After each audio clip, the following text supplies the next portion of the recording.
So this story is from a work in progress that a lot of you have read in this room, actually, called The Book of Lies.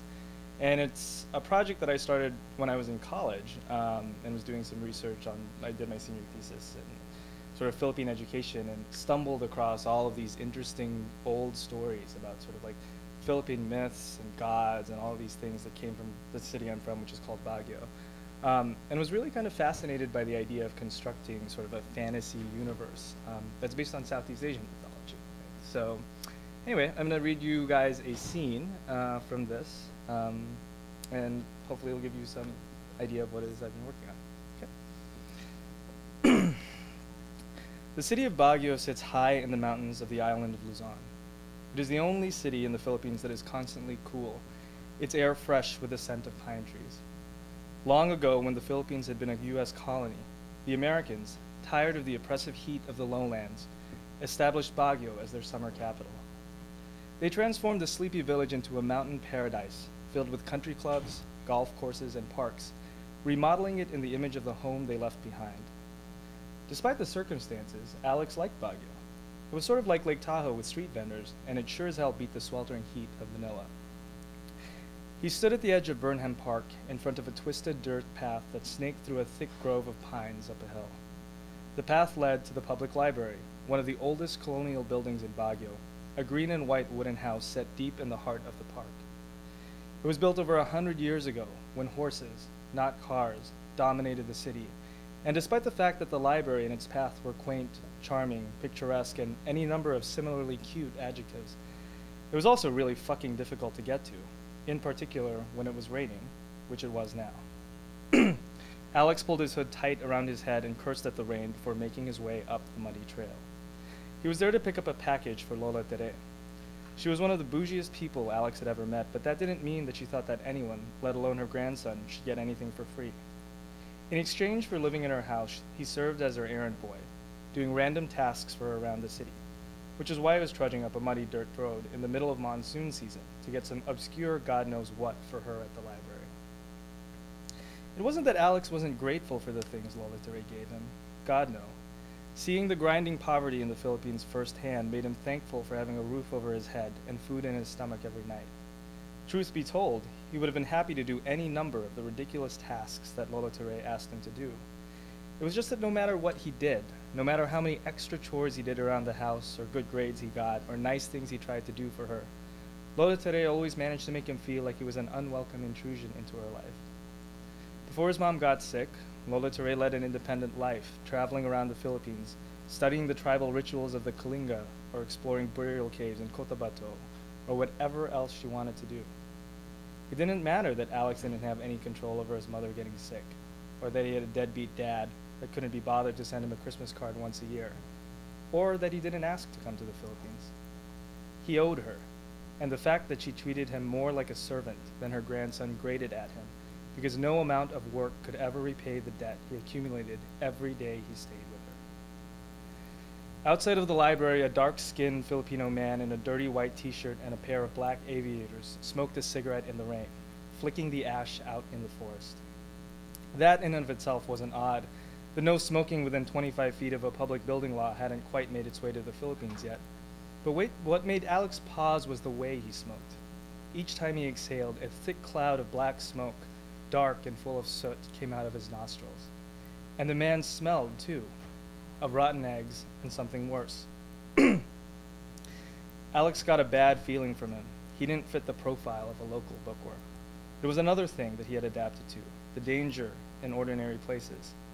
He had learned to trust the clenched sensation in his chest that accompanied danger.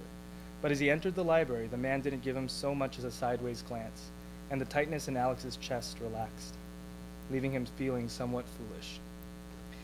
He entered the library flashing his school ID card to the security guard. The guard grunted and waved him through.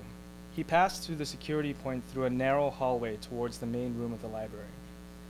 In an odd twist, the front desk was in the back of the library, but such was the joy of Philippine logic. His thoughts were interrupted by an American voice speaking in an irritated tone. "No, you don't understand," the voice said. "I live here now." An American in the library? "You told me already, sir," the familiar voice of Mrs. Aurora, the city librarian, said. "So what do I have to do to check out this book?" All materials are for use within the library, sir, Mrs. Aurora replied. The speaker muttered something to himself and stormed off. Alex caught a glimpse of a pair of designer jeans much too fashionable for Baguio and a mop of curly brown hair that shook in anger. At the desk, Mrs. Aurora stood in a prim green and white uniform. Her gray hair was tied back in a bun, and her cataract-filled eyes gazed sightlessly at the place where the boy had been. Mrs. Aurora was blind. His grandmother told him that Mrs. Aurora had been a promising contemporary of hers at the university until a horrible accident robbed her of her sight. When he pressed her for details, she refused to say more. Kumusta, Alex? Are you here for your Lola's package? She always knew it was him. Maybe it was his scent or his footsteps that gave him away. Opo, Alex said politely. Yes, ma'am. He hesitated. Who was that? American, I think, or maybe Canadian, Mrs. Aurora replied. That was strange. Foreigners usually spent their time running around the country club, eating in fancy restaurants, and avoiding establishments frequented by locals, like the library. She reached under the desk and pulled out a large package wrapped in brown, crinkly paper and procured an oversized clipboard that she pushed towards him. Sign here, please, he signed, and here. And here, he signed again. Why she needed 3 signatures was beyond Alex, but he smiled and complied.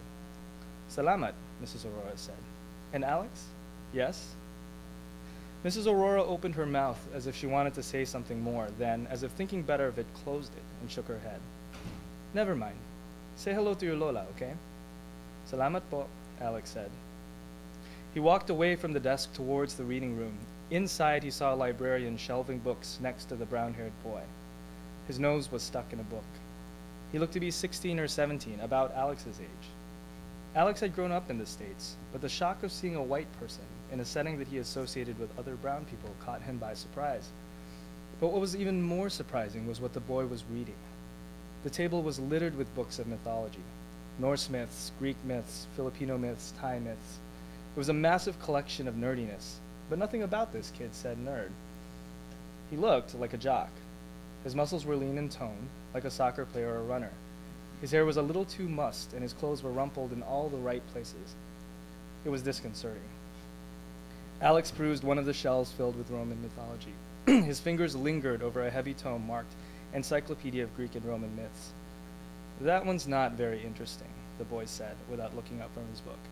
Kinda uninspired. What? Alex whispered. Too focused on Greek and Roman similarities. Minerva equals Athena, you know. Boring. The boy glanced up and Alex saw that his eyes were a deep shade of cerulean blue. The less obvious influences are more interesting. Like the Etruscan gods. Catha, Usul, Laran, Leneth. Shh, the assistant librarian hissed. The boy went back to his book, ignoring the dagger-filled stare of the assistant librarian. He didn't seem to notice Alex anymore. It was weird, but emboldened by the prior contact, Alex decided to introduce himself. I'm Alex. You're American too, aren't you? The boy kept thumbing through the book. Lucian, he said. What are you doing with all these books? Alex whispered in the same hushed tone. Fire gods, Lucian said, with a cryptic frown, as if that was some kind of explanation. He seemed to want Alex to go away, which was irritating because he was the one who initiated contact. The assistant librarian stomped over to the two of them. Sensing that Lucian was a lost cause, she fixed her gaze on Alex. Excuse me, sirs, whispered the assistant librarian. Please maintain silence. Sorry, Po, Alex replied. He gave Lucian an apologetic smile. I should go. See ya, Lucian said, without a second glance. His nonchalance was both off-putting and intriguing, but much as Alex would have liked to find out more, he already said goodbye. Not leaving would have been awkward. He made his way towards the exit. Something about Lucian seemed familiar. He wasn't sure what. It wasn't just that he was American or that he was a nerd. There was something else. Alex walked out of the library towards the main road. The rain had stopped. He followed the trail down the way he came, snaking down the hill. The air was eerie and quiet, and the light was blotted out by the thick pine needles. He shivered. Ahead, he noticed the man with the cigarette he had seen earlier. Something in his chest clenched. The man gave him a cool glance. A pair of dark aviators obscured his eyes. He snuffed out his cigarette and began walking towards him, a dirty cloud of black smoke escaping from his nostrils. The accompanying stench was stronger than before. It smelled metallic, like rotten meat roasting on a spit. Alex looked around for help, but the trail was empty. The man was directly between him and the path to the main road. A pickpocket, or a mugger, to be sure. His hand went to the phone in his pocket and held tight. He turned around and began to walk back to the library. There he could call the security guard for help, or better yet, the police. The man quickened his pace. Alex started to panic. The library was a ways away. Adrenaline raced through his veins, and his heart pounded in his chest. He began to run, a full sprint back to the library, looking over his shoulder. The man continued towards him, looking like he was taking a nice stroll. Then everything blurred. With a burst of speed, the man sprinted, catching up to him. Alex tried to get away, but the man was too fast and grabbed his arm in a vice-like grip. His skin felt smooth and viscous, like fish skin, but without the scales. In a desperate gambit, Alex swung at the man's head with the back of his hand. The blow connected and knocked off the man's aviators. Underneath the aviators was a pair of tiny eyes, too small for the man's face, set in deep like a rat's. The man opened his mouth and made a rasping, hollow sound like a snake hissing. His teeth were unnatural, small and sharp, as if they had been filed down to jagged little points. What kind of birth defect caused that? Then the snake man raised a fist and slammed it into Alex's chest. Alex was so scared he almost didn't feel the impact, but it knocked him back and left him wheezing in pain. The package fell from his arms and the paper ripped open. Alex saw that inside was a black leather book with 3 strange glyphs emblazoned on the cover. The snake man pushed Alex back hard, causing him to fall to the ground and slam into a rock. The jagged stone cut his face and he felt something wet flowing down his cheek, mixing with the mud. A tiny spot of blood was on his hand. The snake man licked his lips and a tiny serpentine tongue slipped out and caught the blood. He breathed out another cloud of black smoke. Alex wasn't worried about his phone anymore. His heart pounded in his chest. Electricity flooded his veins.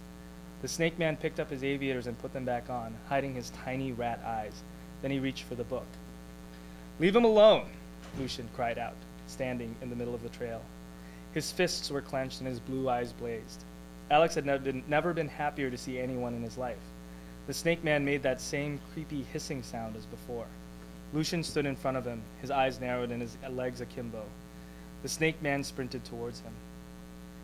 Alex felt his face burning. He tasted the blood from his cheek mixed with the dirt of the trail, salty and bitter. As he watched the snake man run towards Lucian, rage bubbled in his chest. He tried to stand but fell to his knees, still weak. Lucian put his hands up as if to shield himself from the snake man's attack. And then something happened. White and red whips of flame burst from Lucian's hands towards the snake man. The fire hit the snake man's face and he screeched in pain, dropping the book and thrashing wildly from side to side. The smell of burnt flesh mixed with something reptilian filled the air. The snake man jumped in front of the library and prepared to attack again. Lucian stretched one hand towards him. From Lucian's hand, a blinding white-hot ball of fire appeared. Alex watched in shock as it burst into 5 arced spears that snaked in unison towards him. At the last minute, the snake man jumped out of the way, and the white spears smashed into the wooden walls, igniting them. The fire turned blue as it began to feed on the old pine wood. With another hiss, the snake man bounded out of sight into the woods. Alex looked up in the library at horror. He picked up the book and thought about racing inside the library to try and find Mrs. Aurora, but Lucian grabbed his arm and looked him straight in the eyes. "Run." He could feel his feet moving against his will, and then he was up and running, fast and hard, confused and terrified by the burning building behind him. If Alex had taken the time to look up, he would have seen a gold and black dragonfly perched on the branch of a pine tree. It watched Alex stumble away with a strange black book under his arm. It watched as a siren sounded in the distance, causing Lucian to run away from the path through the trees. The dragonfly watched as fire consumed the library, sizzling as it crept up the wet wood. It hesitated for a moment, as if unsure about which path to take, before finally alighting off the branch to follow Lucian in the distance. Yeah. Yeah!